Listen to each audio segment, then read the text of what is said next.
Assalamualaikum warahmatullahi wabarakatuh. Sahabat muslim yang dirahmati Allah Subhanahu wa Ta'ala, pernahkah kalian memikirkan apa yang terjadi jika manusia menipu iblis? Itu pasti terlihat aneh, bukan? Itu benar, karena kita tahu bahwa iblis sering menipu manusia. Namun, tahukah kalian bahwa iblis ternyata juga pernah ditipu? Ya, hal ini terjadi kala iblis bertemu dengan Nabi Yahya alaihissalam. Bagaimana alur cerita ini? Nabi Yahya menipu sang raja penipu. Mari tonton dan simak video ini hingga akhir.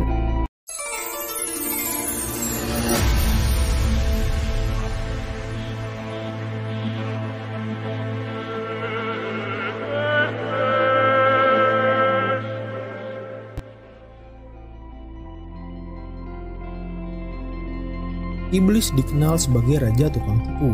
Hal ini sudah tidak lagi menjadi rahasia umum.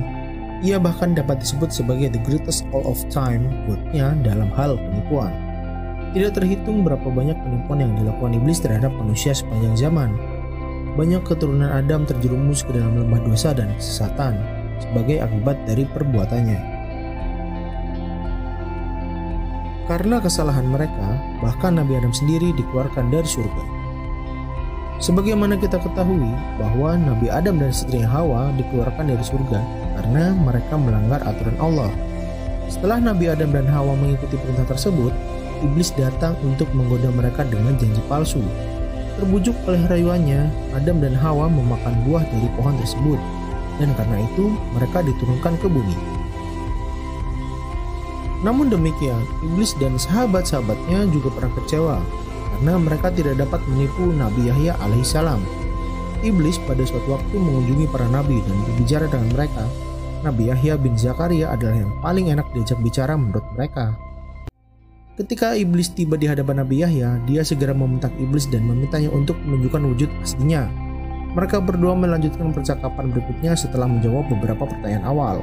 Nabi Yahya bertanya apa yang didapat iblis dari menyesatkan orang. Iblis menjawab bahwa ia memilih keji dan mungkar, syahwat, serta kesenangan. Kemudian Nabi Yahya bertanya tentang jenis kezaliman yang dilakukan manusia. Iblis menjawab bahwa manusia merampas hawa nafsu dan menyimpannya di tempatnya. Karena itu ia berusaha memeranginya. Namun Nabi Yahya menyindir bahwa tidak masuk akal untuk mengambil kembali hawa nafsu yang sudah dimanfaatkan manusia. Padahal kamu gembira kalau manusia mempergunakannya dan bersedih bila mereka tidak mempergunakan hawa nafsumu dalam segala urusannya.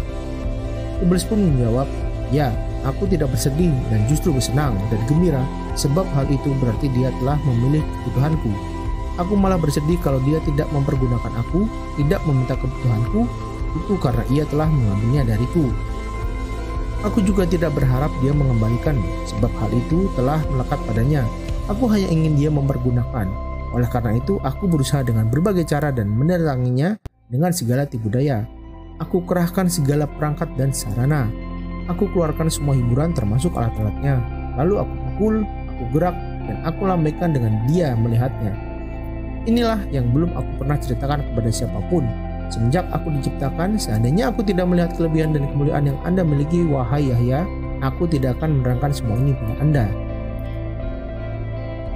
Mendengar pernyataan itu, Nabi Yahya berkata, aku masih ingin menanyakan satu pertanyaan lagi kepadamu, tetapi ini khusus dan pribadi.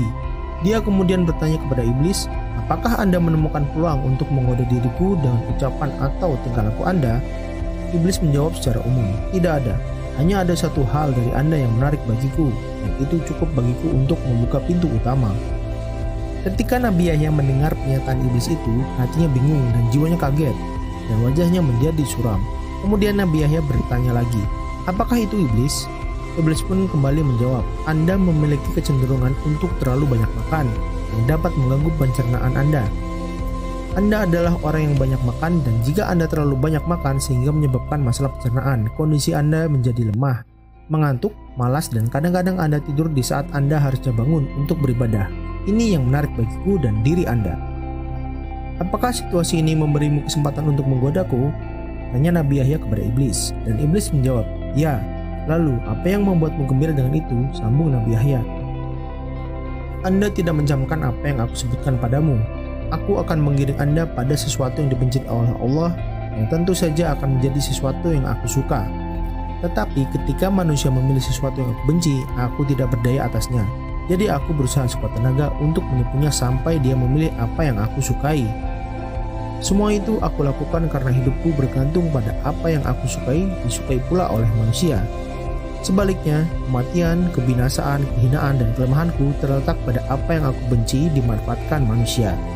Ketahuilah bahwa apa yang saya benci adalah hal-hal yang halal, yang baik serta kesedihan, dan apa yang saya suka adalah hal-hal yang haram, yang buruk serta kesenangan.